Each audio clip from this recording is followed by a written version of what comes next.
আগে তো মানুষ লজিং মাস্টার রাখতো। কি মাস্টার? Lodging master. তো লজিং মাস্টার যে রাখতো, মাস্টার বাড়িতে থাকতো, ছেলে মেয়েকে পড়াইতো, আর বাড়ির টুকটাক বিভিন্ন সদাই পদায় লাগলে নিয়ে আসতো। অর্থাৎ নিজের আপনজনের মতো, নিজের সন্তানের মতো বাড়িতে থাকতো। ঠিক নেই? অনেক আগে একটা মহিলা এইভাবে একজন মাদ্রাসার ছাত্রকে লজিং মাস্টার হিসাবে রাখছে। লজিং মাস্টার হিসাবে রাখার পরে ওই মহিলার ঘরের মধ্যে আর কোনো পুরুষ লোক নাই, আর কোনো মানুষ নাই। স্বামী ব্যবসার কাজে অন্য দেশে থাকে। ওই মহিলার গর্ভে থেকে একজন কন্যা সন্তান একদিন পৃথিবীর জন্ম হয়েছে।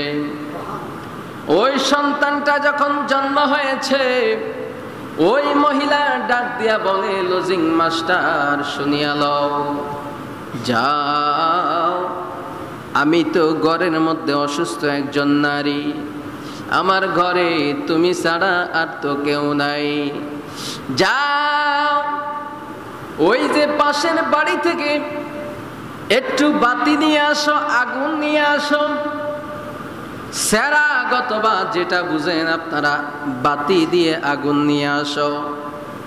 এবার ওই লজিং মাস্টার দূরে একটা বাড়ির মধ্যে আগুন আনার জন্য গেল।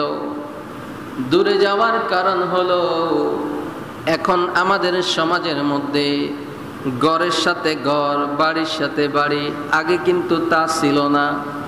এক জায়গায় একটা বাড়ি যদি হতো, আধা মাইল দূরে গেলে আরেকটা বাড়ি, 1 মাইল দূরে গেলে আরেকটা বাড়ি, এরকম অবস্থা ছিল আগের জামানায়।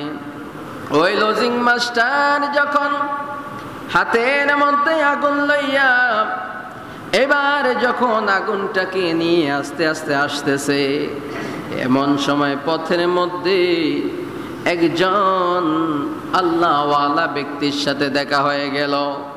ওই ব্যক্তিকে সালাম দিল। সালাম দেওয়ার পরে এবার বলতেছে, ও বাবু, ও মাদ্রাসার ছাত্র, তুমি কোথায় যাচ্ছ? কয়, আমি তো যাচ্ছি যেই বাড়িতে লজিং থাকি, ওই মহিলার একটা কন্যা সন্তান হয়েছে, আগুন আনার জন্য ওই বাড়ির মধ্যে গিয়েছি। এমন সময় ওই ব্যক্তি ডেকে বলে, তোমাকে আমি একটা কথা জানাইয়া দেই, তুমি কি জানো যেই মেয়েটা ওই মহিলার পেট থেকে জন্মগ্রহণ করেছে, ওই মেয়েটা দুনিয়ার জমিনে যখন বড় হবে, যুবতী হবে, ওই মেয়েটা 100 যুবকের ঈমান নষ্ট করবে, 100 মানুষের সাথে জিনা করবে। নাউজুবিল্লাহ, জোরে কোন। হুজুর ভবিষ্যৎবাণী করতেছেন। হুজুর বললেন, এই মেয়েটা যখন বড় হবে, এই সমাজের সবচাইতে সুন্দরী মহিলা ওই মেয়েটা হবে, ওই মেয়েটা সবচাইতে সুন্দরী হবে, এবং তার সাথে একজন ধনী ব্যক্তির বিয়ে হবে। ওই ধনী লোক এমন ধনী লোক হবে, ওই জামানার মধ্যে ওনার মতো ধনী আর কেউ নাই। আর ধনী লোকের সাথে বিয়ে হওয়ার পরে এই মেয়েটা এন্তেকাল করবে একদিন। কিভাবে এন্তেকাল করবে তাও আমি বলে দেই। এই মেয়েটা একটা মাকড়সার কামড় দ্বারা, মাকড়সার বিষ দ্বারা মেয়েটার এন্তেকাল হবে। সুবহানাল্লাহ। এই লজিং মাস্টার চিন্তায় পড়ে গেল, হুজুর আমাকে এটা কি বলছে? কারণ আগের মানুষের মধ্যে ঈমান ছিল তাজা। কোনো বুজুর্গ ব্যক্তি কোনো কিছু বললে সহজে বিশ্বাস করত। আমরা এখন বিশ্বাস করতে চাই না, কারণ আমাদের ঈমানের মধ্যে দুর্বলতা আছে। আগের জামানায় টাকা পয়সা লেনদেন হয়তো কোনো ডকুমেন্ট নাই, কোনো কিছু নাই, কিন্তু মানুষ টাকা মেরে খাইতো না, সময় মতো দিয়ে দিত। জায়গা জমি বিক্রি হইতো, দলিলও হইতো না, মৌখিকভাবে হইতো। ঠিক নেই? আর এখন দলিল করার পরেও জায়গা নাই, দলিল করার পরেও নাই। আগের মানুষের ঈমান আর আমাদের ঈমানের মধ্যে অনেক তফাৎ পার্থক্য আছে। এবার লজিং মাস্টার মনে মনে চিন্তা করে, এই মেয়েটা যদি যুবতী হওয়ার পরে 100 মানুষের সাথে জিনা করে তাহলে বড় একটা পাপ করবে। আমি একটা কাজ করি, আমি এই মেয়েটারে হত্যা করে ফেলবো। কি করবে? শিশু বাচ্চাটারে মাইরা ফেলাবে। লজিং বাড়ির মধ্যে যাইয়া ওই মেয়েটারে কোলের মধ্যে নেয়, সুযোগ খুঁজতেছে কখন মারা যায়। একদিন সুযোগ পেয়ে গেল, ওই ছোট্ট মেয়ে বাচ্চাটার পেটের মধ্যে একটা চাকু ঢুকাইয়া দিছে। চাকু যখন পেটের মধ্যে ঢুকাইয়া দিল, তখন ওই মেয়েটার পেট থেকে যখন রক্ত বের হওয়া শুরু হয়ে গেল, মধ্যে হয় তার মৃত্যু সেখানে হবে। কারো মৃত্যু যদি হসপিটালের মধ্যে লেখা হয় সেখানে হবে। মৃত্যু যার যেখানে লেখা সেখানেই হবে, তাতে কোনো কি নাই, সন্দেহ নাই। কর্ম করব, যাই দেশের মধ্যে যাই। এবার দেশে আইসা বড় বিরাট করে একটা বিল্ডিং করছে।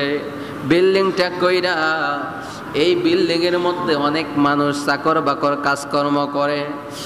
একজন উজিরকে ডাক দিয়ে বলে, শুনো, আমি বিবাহ করার জন্য মনস্থ করেছি, আমার জন্য একটা পাত্রী খুঁজতে হবে, কিন্তু ওই পাত্রীটা হইতে হবে এই আমাদের অত্র অঞ্চলের সবচাইতে বেশি সুন্দরী।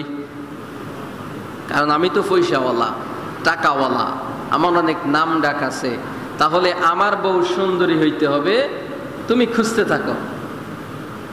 এবার মহিলা এবার বিবাহের জন্য পাত্রী খোঁজা শুরু হয়ে গেল। খুঁজতে খুঁজতে পেয়ে গেল একটা সুন্দরী মেয়ে। তার মতো সুন্দরী ওই জামানায় আর নাই।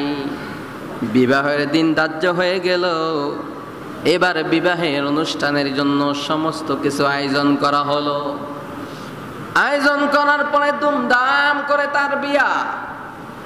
এই বিয়ে দুমদাম মানে কোন দুমদাম? লাইটিং এর ব্যবস্থা, গান বাদ্যের ব্যবস্থা বা অন্যান্য ওই সময় যে ব্যবস্থা ছিল। আর এখন আমরা দুমদাম বলতে যা বুঝি, বড় বড় বক্সের মধ্যে দুমদুম করে যে গান বাজে ওইটা, ঠিক নেই? এখন আমরা দুমদাম বলতে এটা বুঝি, ঠিক নেই? কন না? ইসলামের মধ্যে বিয়ে হলো একটা হালাল জিনিস। বিয়ে হলো হালাল জিনিস। এই হালাল জিনিসের মধ্যে আমরা যেই কর্মকাণ্ড করি, গান বাদ্য করি, নৃত্য করি, নাচানাচি করি, আর বিয়ের মধ্যে অবৈধ কাজ করি, সম্পূর্ণ ইসলামের মধ্যে নিষিদ্ধ, ঠিক কিনা? বন্ধুরা আমার, বাবাজিরা আমার, ওই যুবকের বিয়ে হয়ে গেল। বিয়ে হওয়ার পরে বাসর ঘরের মধ্যে যখন ঢুকলো, বাসর ঘরের মধ্যে ঢুকার পর দুইজন মিলে গল্প করে। মেয়েটা কয়, স্বামী আমার, আপনি এত বড় পয়সার মালিক কেমনে হইলেন? ওনার জীবনের ইতিহাস বলল। বলার পরে মেয়েটা শুনলো। শোনার পরে মেয়েটা কয়, ও স্বামী, আপনি একজন পয়সাওয়ালা, আমি কিন্তু অনেক ধনী ব্যক্তি নয়, গরিব মানুষ। আমার বাবা, মানে ওই সময় তার বাবা দুনিয়ার জমিনে নাই। আমার বাবা ইন্তেকাল করেছে, শুধু আমার মা বেঁচে আছে। ও স্বামী, আমার মায়ের কাছে আমি শুনেছি আমাদের ঘরের মধ্যে একজন লজিং মাস্টার ছিল। আমাদের ঘরে একজন লজিং মাস্টার ছিল। ওই লজিং মাস্টার নাকি একদিন আমার পেটের মধ্যে ছুরি দিয়ে আঘাত কইরা পেটটারে ফাইরা ফলাইয়া চইলা গেছে। তারপরে আমার মা আমার পেটটা নাকি সেলাই করে দিয়েছে।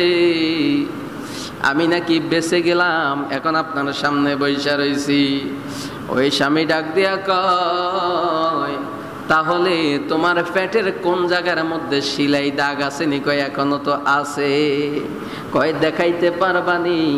যখন মেয়েটা জামা তুইলা ওই পেটের সেলাইয়ের দাগগুলা দেখাইছে। ওই যুবকটা এবার চিন্তায় পড়ে গেল। যুবকটা কয় এই মেয়েটার পেটের মধ্যে তো আমি ছুরি লাগাইছিলাম। সুবহানাল্লাহ কইবেন না? এই মেয়েটার পেটের মধ্যে তো আমি ছুরি ঢুকাইছি, কিন্তু ও তো মরে নাই, আমি তো ভাবছি মরে গেছে।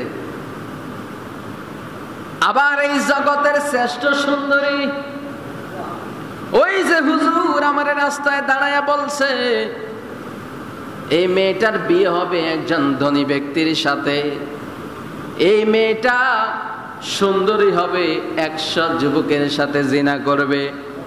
মেয়েটার সব ঠিক হয়ে গেছে, বিয়ে হয়েছে ধনী ব্যক্তির সাথে, সুন্দরীও ঠিক আছে, কিন্তু মেয়েটা যে 100 মানুষের সাথে বিবাহের আগে জিনা করব, এটা সত্যি কিনা আমি মেয়েটারে জিজ্ঞেস করি। এবার বলে নির্ভয়ে তুমি বলো, কারণ এটা আমি আমার আল্লাহর ফয়সালা। তুমি বলো তুমি 100 যুবকের সাথে জিনা করছো কিনা।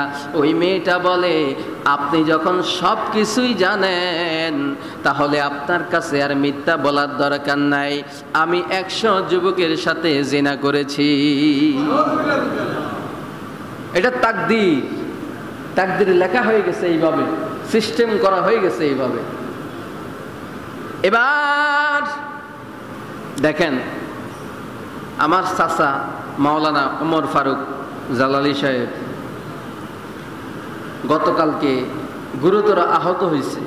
অনেকেই ইতিমধ্যে জানছেন যারা ফেসবুক চালান। উনি ওই যে বাড়ির টিন সেট বিল্ডিং, বাড়িতে উপরে এটা কি বলে কাঠ নাকি সিলিং, তো সিলিং এর উপরে কিছু একটা ফাটতে গেছে, তো নিচে তো টাইস তো পিছলা, এই টাইসের মধ্যে যখন মইটা লাগাইছে বাঁশের মইটা স্লিপ করে উনি সেখান থেকে পড়ছে। তো ভারী মানুষ তো, পড়ে মাথা এই জায়গায় গুরুতর আহত হয়ে মাথা ফাইটা একদম ব্রেন পর্যন্ত আঘাত লাগছে, ব্রেনে রক্ত জমাট বাঁধছে। তা আমি বাড়িতে ছিলাম, দৌড়ে করে গেলাম, যাই দেখছি যে উনি মরে গেছে। মানে এমন একটা অবস্থা আমি দেখছি, যেহেতু নিঃশ্বাস বন্ধ। হঠাৎ করে আমি দেখছি যে শিরা চলতেছে, মানে শিরা চলতেছে, আবার ওনার হার্ট চলতেছে। তখন আমি বুকের মধ্যে 2টা জাঁতা দিছি, জোরে 2টা জাঁতা দেওয়ার পরে ওনার নিঃশ্বাসটা ফিরে আসছে। প্রায় 4-5 মিনিট পরে, মানে 4-5 মিনিট পরে আমি গেছি, যাই আমি এই অবস্থা দেখছি। উনি কুমিল্লা জাঙ্গালিয়া বাস টার্মিনাল মসজিদের খতিব, সিটি কর্পোরেশনের মাধ্যমে সরকারিভাবে নিয়োগপ্রাপ্ত। এই যে বগদাদ ড্রাইভাররা বিভিন্ন ওই মিয়ামি এশিয়ার কন এই ড্রাইভাররা ফোন দিয়ে আমার কাছে খবর নিতেছে আমার চাচার কি অবস্থা। তো প্রাথমিকভাবে আমাদের আপনার শাহরাস্তিয়া হসপিটালে নিলাম, সেখান থেকে কুমিল্লা কুচাতলি থেকে ঢাকা। কালকে যখন আমি ঢাকা রওনা দিছি তখন বিকেল 3টা বাজে, ঘুরে আসছি রাত 11:30টায়। তো উনি ঢাকাতে আছে, আজকে জুমার নামাজের পরে অপারেশন হবে। ব্রেনে যে রক্ত জমাট বাঁধছে, জ্ঞান ফিরছে গত রাত্রে, আহত হয়েছে সকালে, জ্ঞান ফিরছে গত রাত্রে, তাও কথা বলতে পারে না, হাত পাও কিছুটা লাড়াইতে পারে। তো ঝুঁকিপূর্ণ অবস্থা, এর মধ্যে আবার বমি হয়েছে অনেকবার। তো এটা ওনার তকদিরে ছিল। এটা কি তকদিরে? আমার কাকি বলছে যে তুমি এই মইয়ের নিচে একটু সালার বস্তা দাও, দিলে এটা স্লিপ করবে না, কিন্তু সে দেয় নাই, না দিয়ে উঠতে গেছে, পরে আজকে অবস্থা। এখন বাঁচে কিনা এটাই সন্দেহ। বয়স ওনার বেশি না, 45 বছর বয়স। ওনার 2টা মেয়ে, একটা ছেলে। তো এখন তকদিরের কথা বলতেছি, আল্লাহ যে আমাদের তকদিরে যা রেখেছে কোনো না কোনোভাবে সেটা হবে। এখন মই থেকে পড়ে উনি যদি মারা যায়, মানুষ 5 তলা থেকে পড়েও মরে না, কিন্তু মই থেকে পড়ে যদি মারা যায় মানুষ বলবে আশ্চর্য কথা, মই থেকে পড়ে মারা গেছে।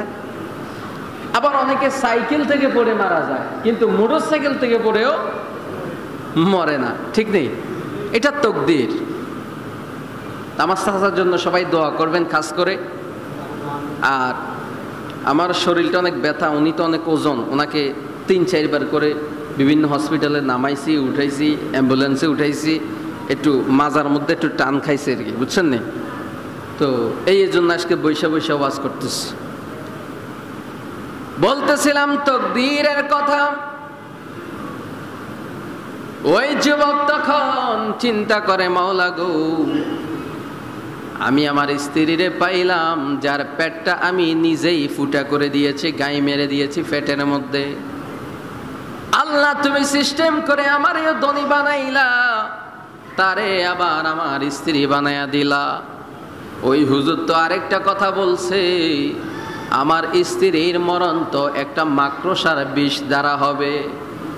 আমার স্ত্রীরে আমি হারাইতে চাই না, কিভাবে তাকে কি করা যায়, কিভাবে রক্ষা করা যায় চেষ্টা করতেছে।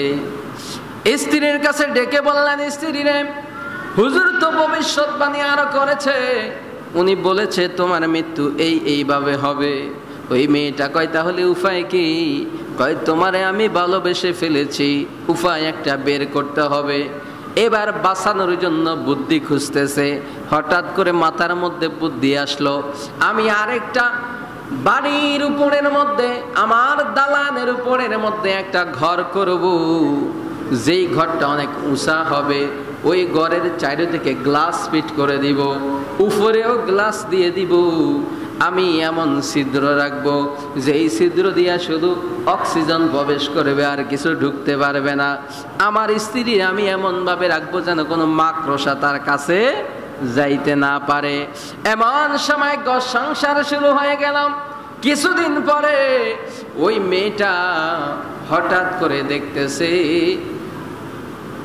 একটা মাকড়সা গ্লাসের মধ্যে জাল বানতেছে। কি বানতেছে? মানে তারা তো কি করে, বাসা বানায় জাল দিয়া। হ্যাঁ, স্বামী বাড়িতে নাই, মেয়েটা ওই মাকড়সার দিকে নজর গেল। নজর কইরা এবার কয়, কিরে মাকড়সা, তুই বেলে আমারে মারবি? মাকড়সারে কয়, তুই বেলে আমারে মারবি, আর তোর দ্বারা নাকি আমার মৃত্যু হবে? মানুষের তাকদীর দেখেন, কিভাবে তোর মতো একটা ছোট্ট পানি আমাকে মারতে পারস, আমি দেখবো। এটা কইয়া মহিলাটা মাকড়সাটারে একটা ঝাড়ু দিয়া ফিটাইয়া এই ফ্লোরের মধ্যে ফালাইছে। তো ফ্লোরের মধ্যে ফালাইছে, এখন শলা দিয়া যদি এটারে বাড়ি দেয় তো মরে যাবে। মেয়েটা এত রাগ হয়েছে তার উপরে, রাগ হয়ে শলা দিয়ে না ফিটাইয়া নিজের পাও দিয়া, এই পায়ের মুড়ু দিয়া এই মাকড়সাটার উপরে ছোঁড়া দিয়া এটারে পায়ের সাথে ফিসা ফালাইছে। এইবার তুই আমারে কেমনে মারবি? তা আল্লাহর হুকুম, ওই মাকড়সার গায়ে যে আল থাকে না, পায়ের মধ্যে ঢুকিয়া গেছে। পায়ের মধ্যে ঢুকিয়া এবার আস্তে আস্তে ওই জায়গা ইনফেকশন, পচা ধরে গেছে। আস্তে আস্তে মেয়েটার শরীর নষ্ট হয়ে গেছে, তার মৃত্যু হয়ে গেছে। বাঁচানোর জন্য স্বামী কম চেষ্টা করছে? ওই ছোট্ট বয়সে তার পেটের মধ্যে ছুরি ঢুকাইছে, ওই মেয়েটা কিন্তু মরে নাই। রাখছে কে? আল্লাহ। এই আলোচনা দিয়ে আমরা এটাই বুঝবো যে আমাদের তাকদীর এমন একটা জিনিস, যেটা লেখা হয়ে গেছে সেটা হবেই, ঠিক কিনা? কিন্তু ক্ষণে ক্ষণে আমাদের তাকদীর পরিবর্তন হয়, আমাদের আমলের কারণে, আমাদের বুজুর্গির কারণে, আমাদের আখলাকের কারণে, ঠিক কিনা বলেন? কিভাবে তাকদীর পরিবর্তন হয়? একটা মানুষ নদীর মধ্যে পড়ে মরে গেছে, তার বউ মরে গেছে, মানে নৌকা ডুববা, তার সব মরে গেছে, বিবাহ করে আসতেছে, সব মরে গেছে। আল্লাহর ওলি কইল, আল্লাহ এই 12 বছর আগে ডুববা মরে গেছে, এগুলার বাসায় দাও। এগুলার কি? আল্লাহ কয়, এটা কোনো কথা? কয়, তুমি আল্লাহ কিয়ামতের ময়দানে যদি যেই মানুষগুলা মাটির সাথে মিশে গেছে, তাদের দেহ মাটির সাথে মিশে গেছে, হাড়গুলারও খবর নাই, ওই সমস্ত মানুষগুলার যদি কবর থেকে জিন্দা করে কোটি কোটি বছর পরে হাসরের ময়দানে তুলতে পারো, তুমি আল্লাহ 12 বছর আগে যে নৌকা ডুবছে সেই মানুষগুলাকেও তুলতে পারবা। তো আল্লাহর ওলির কথা আল্লাহ শুনে, বন্ধুর কথা বন্ধু শুনে। এটা অনেকে মানে না, বন্ধুর কথা মানে মানতে চায় না আর কি। তো মানতে হবে। কেন মানতে হবে? আপনার কোনো কারণে থানায় একটা মামলা হয়ে গেছে, মামলা হওয়ার পরে আপনার কোনো উপায় পাচ্ছেন না, আপনাকে বিভিন্ন ধারায় মামলা দিছে, 1 মাসে জেল হয়ে যাবে, কিভাবে বাঁচবেন? হঠাৎ করে আপনার মনে পড়লো যে ওই থানার যে ওসি আছে, ওসির একজন ঘনিষ্ঠ বন্ধু আছে, যারা একসাথে বসে খাবার খায়, একসাথে ঘুরে, একসাথে বেড়ায়। ওসির ওই বন্ধু আপনার বন্ধু। কার বন্ধু? আপনার মনে হয়ে গেল, বন্ধুর কাছে যাই বললেন, বন্ধুরে এ তো মামলায় পড়ে গেলাম, এ কি করা যায়? তোমার তো ওসি সাহেব তো তোমার বন্ধু, কিছু করা যায়? বলছে আমি আসি, দেখতেছি। বন্ধুরে ফোন দিয়া কয়, বন্ধুরে এটা তো আমার বন্ধু, অমুক হইল আমার বন্ধু, তারে কোনোভাবে সিস্টেম করে তারা বাঁচানো যায় কিনা চেষ্টা করে দেখ। তখন বন্ধুর আবদার রক্ষা করার জন্য ওসি সর্বোচ্চ চেষ্টা করে তাকে বাঁচানোর জন্য। ঠিক কিনা বলেন? এটা হলো বন্ধুত্ব। এটা দুনিয়ার বন্ধুত্বের কথা বলছি। আর আল্লাহর সাথে যারা বন্ধু হয়েছে, আল্লাহ কয় তাদের হাত আমি আল্লাহর কুদরতি হাত, তাদের জবান আমি আল্লাহর কুদরতি জবান, তাদের পাও আমি আল্লাহর কুদরতি পাও। ও বান্দারে, দুনিয়ার জমিনে একজন আরেকজনরে ভালোবাসো, জীবন পর্যন্ত দিয়া দাও ভালোবাসার জন্য, কত মহাব্বত, কত প্রেম।